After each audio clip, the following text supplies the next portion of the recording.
I'm Ravindra Kumar, a writer, a storyteller, and an inspirational speaker.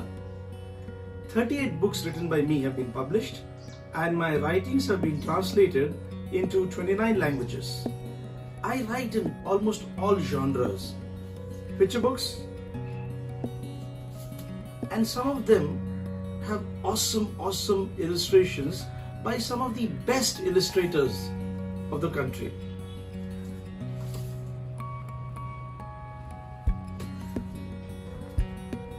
I have written chapter books, books for tweens, books for teens, books for young adults.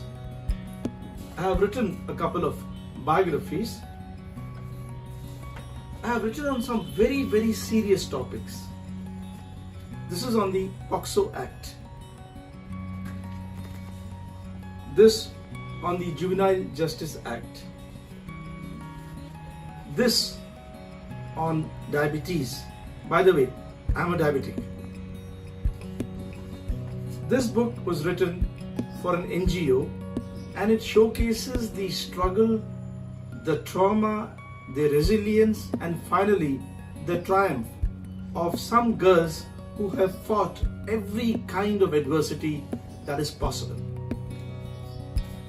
I've written folk tales, but my favorite genre is sports, because I love playing sports. I love writing about sports. But if you think that I'm good in sports, sorry.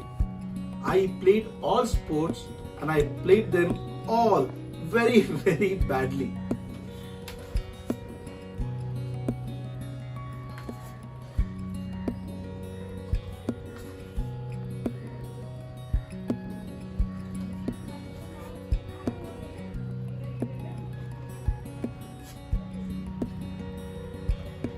Some of these books are available with the House of Books and Tales library.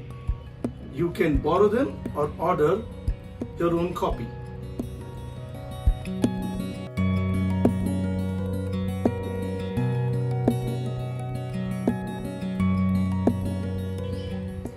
I was all of 7 when I wrote my first poem. It went something like this. Topsy and Tim went for a swim. Topsy swam well and broke the spell. Tim swam badly and went home sadly. Now, can you imagine a more ridiculous, horrible poem than that? But the poet in me was thrilled that I had written something which was absolutely superb. I took it to my dad. For a few moments I thought he will tell me, "Why are you writing all this silly poetry? Look at Mr. Chadda's son, Putul. He does algebra and geometry. Do that. Or study some geography and history. You're writing silly poems." Or he would have said, "Okay, it's a good attempt, but you should do better." He didn't say any of these things. He just picked me up, gave me a tight hug, and said one word: wonderful. Today, if I'm a writer, 38 books, 29 translations, or whatever, it is because of that one single word, wonderful, and that gesture of my dad hugging me and giving me that kind of encouragement. I think the author in me took birth at that moment.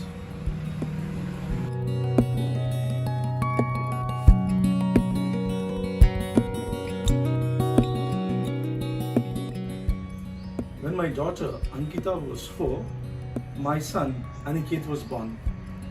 Now my wife and I both work in a steel plant, and naturally Madhvi, my wife, was quite busy. She had her hands full taking care of the baby and the household chores and all. So she encouraged me a lot. She told me, "You're a useless fellow. You can't wash dishes, you can't run a washing machine, you can't sing lullabies, You can't even wash bums. You think you're a great writer, no? Tell Ankita stories while I take care of Aniket. Now this was a challenge I had to accept. So I decided to tell Ankita little tales. But being the egoist that I am, I said, why Panchatantra? Why Jataka tales? I will tell her tiny tales which I can create and which I will create. So I started telling her stories and she lapped them up. But I'm not very sure it was the content of the story or my crazy, absolutely absurd antics, jumping around, singing and dancing. But whatever. The story she loved. They went to the word processor and from there to the editors. They got accepted, some of them. And that's how the journey, my journey as a writer started. But my biggest challenge was when Aniket was around 2 or 3. Now their tastes were completely diverse.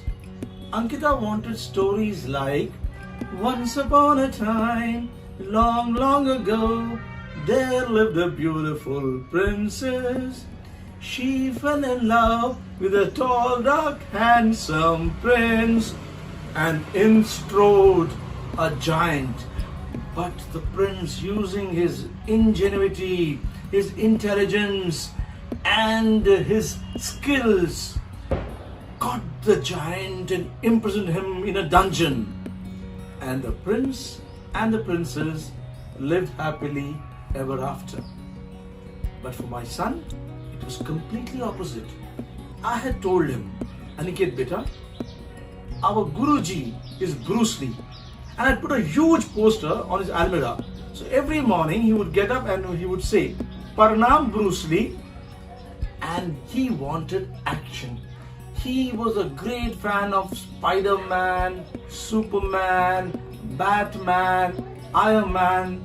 The only man he hadn't heard of was Padman, because Padman had not been invented or discovered by then. So anyways, for him the stories would start with dishum dishum from the word go. And as the story progressed, the action, the violence got gorier and gorier till the final scene. The hero would have smashed the villain to pulp. His kidney would be flying out of the window and the hero would declare his cry with a great clarion call of victory, Kriega, Tarzan or something else. So for me to kind of strike a balance, once upon a time, long, long ago, with dishum, dishum, dishum, was one hell of a challenge. But fortunately, I think I managed to meet that challenge. That is why 38 books and la la la la la. Now, how did I continue writing for years together? I think my greatest source of inspiration have always been my kids. So how did these stories sometimes happen? They happen in the funniest of places, in the rather weirdest of circumstances.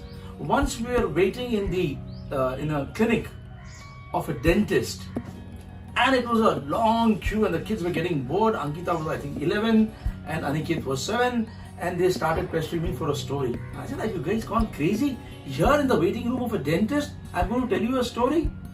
But they insisted. When your son asks, it is difficult. But when your daughter demands, it is impossible to say no. So naturally, I had to, in those circumstances, in that kind of a scenario, I thought of a story, and it is called A Tale of Tales. It's a creation story about a snake and a mongoose who are the best of besties and become the worst of enemies. That story was illustrated by one of the greatest illustrators of our times, Mr. Pulak Biswas.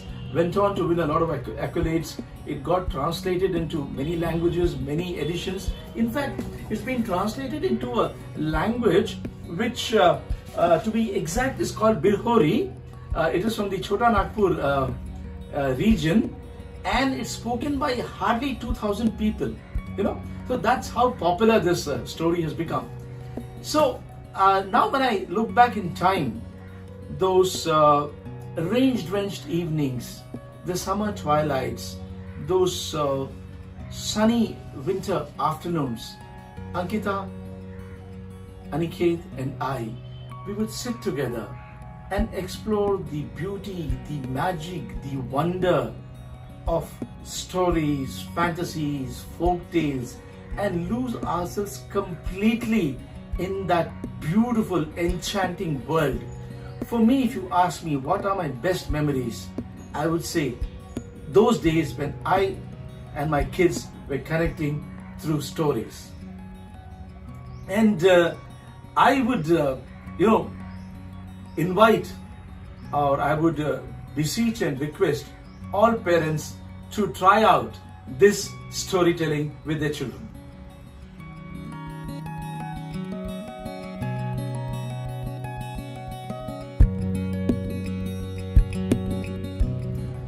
As a kid, I was a very goody-goody sort of chap, sitting in the front bench, carrying books for the teacher to the staff room, doing the homework, classwork, almost perfect.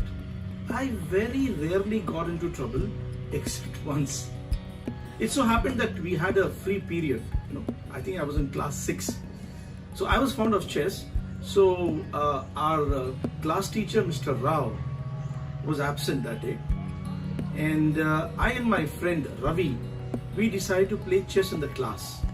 And I sat in the teacher's chair and Ravi sat opposite me, and on the table we kept the chessboard. I was so engrossed. I had made a perfect move and I was about to check and mate Ravi when suddenly I saw a kind of shadow looming over me, and I looked up and there I had that big, large, bald head of Mr. Rao staring at me from a distance of what? 6 inches? I got the fright of my life. And Mr. Rao had big hands and long fingers, and he used to always say, "I'll kick you with my left hand." But that day, he gave me a tight slap with my right hand. I was a puny, scrawny kid and I went flying. But because I was so puny and so scrawny, I got away with one slap. But Ravi was slapped all around the class. Then it was very painful. But today when I imagine sitting during class in the class teacher's chair and playing chess, I think that was a bit too much. So that was a funny thing which happened to me.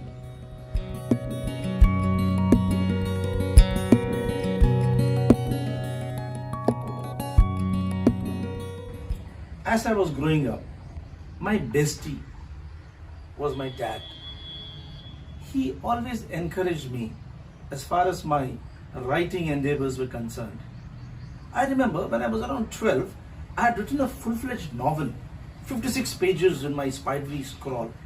Now my dad had a Lambretta, which he would take to the mechanics once a month.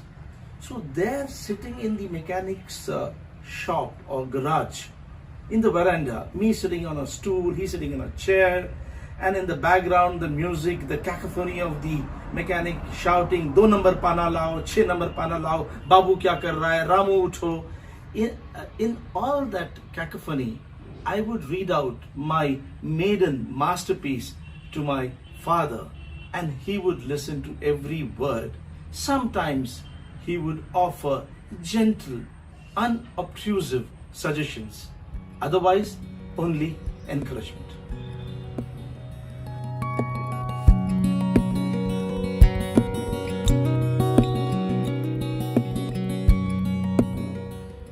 My absolutely favorite books are the Asterix comics.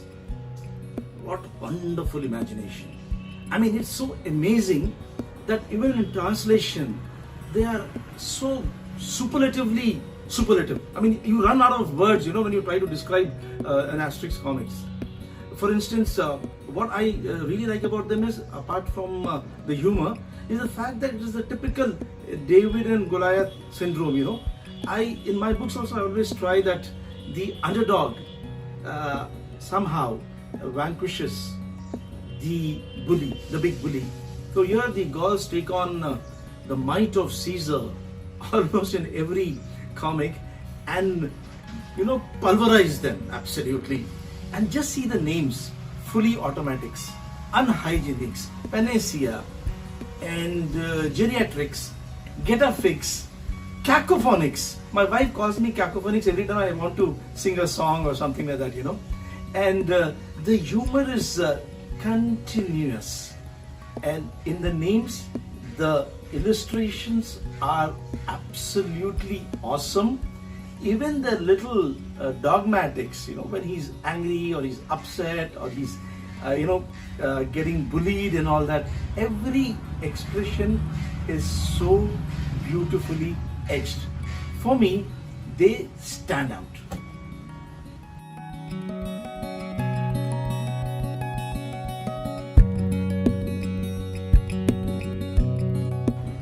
My favorite character from a book would be, I think, Hagrid.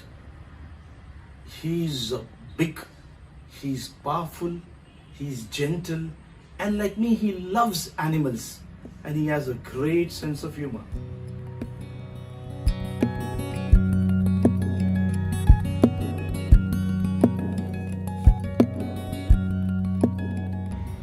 There is no formula while choosing the title of the book, but the basic idea is to keep it, it should be catchy. It should serve like a hook, because that is what a reader would first notice. So some of the titles which have gone down rather well is like this I had already mentioned, A Tale of Tales, or A Tsunami Called Nani, Just a Second, A Perfect Match. So that's the way I choose the titles.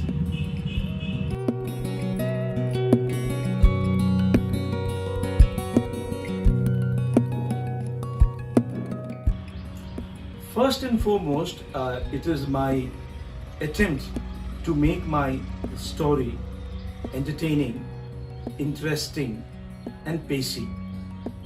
Because if the reader is bored, she'll just switch off.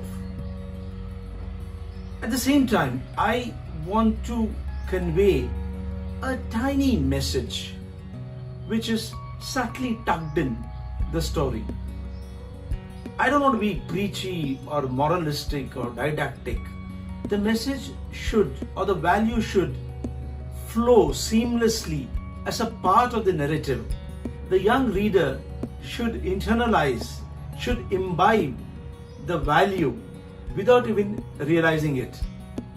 And I believe a story which is only entertaining, it's not really fulfilling its purpose.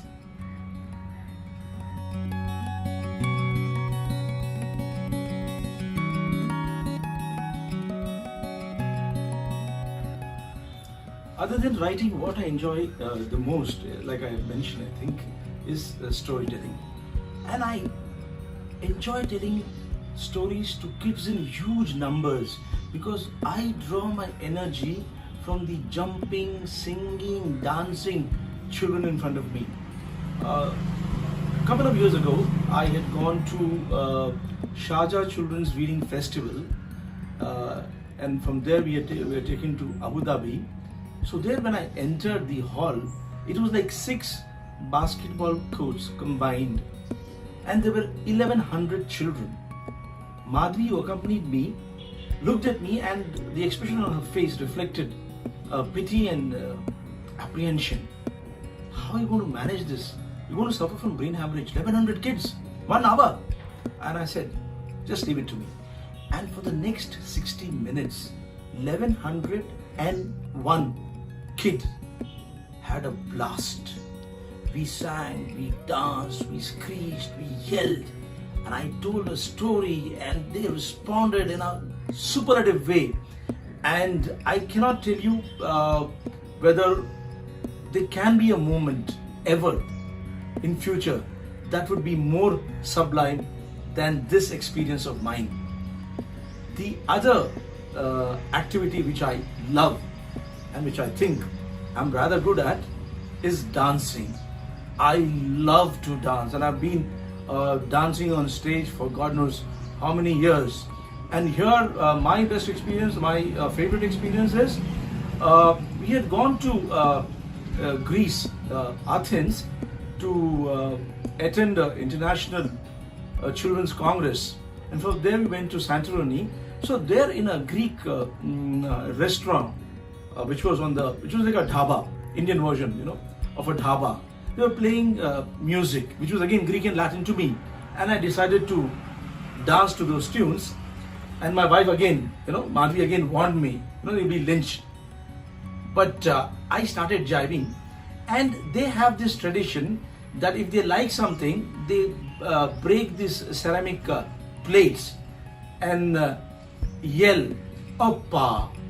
And by the time I had finished dancing to the Greek music, the floor was strewn with pieces of ceramic, and the air was echoing with "Oppa!"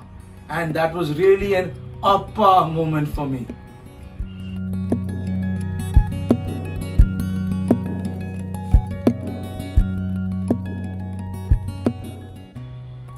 I don't think I'm qualified to give you a message, but yes, I'll share a thought. Please read as much as possible and in as many genres as possible, because when you read, your creativity is stoked, your imagination is kindled. For instance, suppose I make a statement to 30 children that in a jungle there lived a lion. Now for every child, the jungle would be different. For every child, the lion would be different. Fat, short, thin, ferocious or not. So what are you doing? In your imagination, you're creating your own version of that particular visual or even words or story. But when you're watching television, Chhota Bheem, 30 children are watching Chhota Bheem. Everybody is seeing the same Chhota Bheem. So there is no scope for your imagination, to take a lunch someplace. There's no scope for your creativity to just cut loose. Reading gives you that. And if you want to be a writer, please remember that anything and everything can give you an idea, and writing is all about ideas. Writing is all about sparks. And what are those sparks? A caress of a parent, a conversation in a train, a scene on television, a tweet on Twitter, a post on Facebook, a mention on Insta. Anything and everything can spark an idea. So if you are in that space, you can grab these sparks and write as much as you can, and write first and foremost for yourself, because if you don't enjoy what you're writing, nobody else will. So happy reading and happy writing.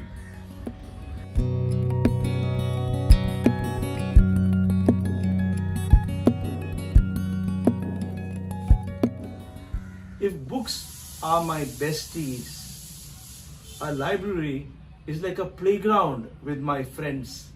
It's like a picnic forever with my family.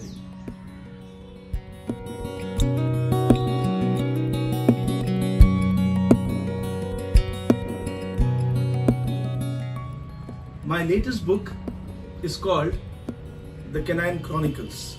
It is the autobiography of my canine, Aryan, whom I call a guppy, a grown-up puppy. Now this is set in the COVID times. For 99 days, Aryan and his family, comprising 250 plus teenagers and 220 something uber cool, mature adults, were closeted in a single house. This is a perfect recipe for disaster. World War III. But what a blast we had. Lots of masti, lots of maza, swathed in memories, shaped by empathy and soaked in love. And for Aryan, those 99 days were the best days of his life. He got a tsunami of attention, oodles of love, and delectable stuff to eat. But there were moments of panic too. One day, I think at around 5:30, he was sleeping, dead to the world, thinking about his girlfriend, Prai or Priyamvada, when suddenly he heard a loud din and he thought, like the asterisk, that the sky has fallen on his head.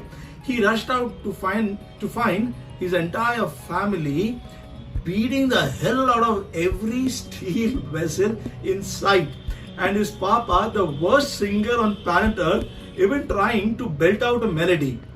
The second time when he got a fright of his life was, I think it was at twilight, and his papa came out of the house in a bright yellow shirt and a blood red mask.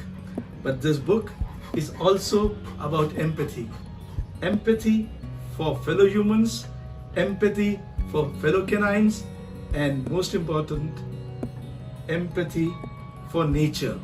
It talks about how it is so important for all of us to realize that we are not the owners of environment, we are merely the custodians.